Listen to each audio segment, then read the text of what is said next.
Should Scottie Barnes or Gary Trent Jr. come off the bench?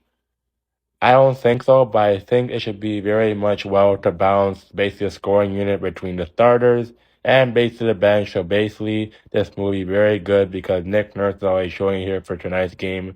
As basically all the starting five, basically with Pascal, Scottie, Fred, and others got all 10 points as for starting five last year.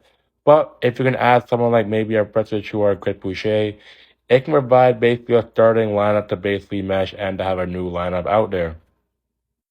I know Scottie Barnes isn't used to coming off the bench, but if you come off the bench and basically be a leader and a good point guard off the bench, he could easily just make this Raptors team for the bench unit very much solid as they're struggling to score for bench production.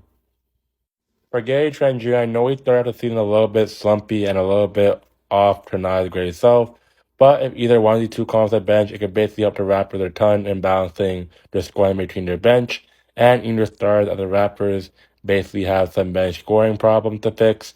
But it could pretty much be an option to even consider when everyone comes back healthy.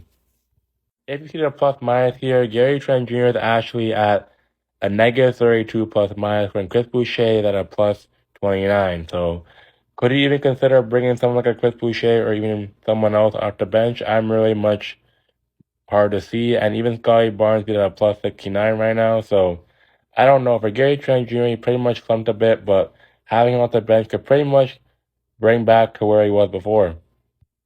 And for the Raptors, looking at a true shooting percentage, Otto Porter has the best true shooting percentage at 65%. Then Thaddeus Young has it at 57. Then Wancho has it at 57. Then it's followed by Pascal, Fat VanVleet, OG, Chris Boucher, Ken Birch, and then Gary Trent Jr. at the last stretch. So should Gary Trent Jr. want to come off the bench or even Scottie Barnes? I don't think so, but it's something to really consider after what Nick Nurse is doing right now. But yeah, I wouldn't bring these two off the bench, but if Nick Nurse has to do it to basically balance out the stars in the bench, why not do it? Because the Raptors struggled in bench scoring for the last couple of years, so why not try it out?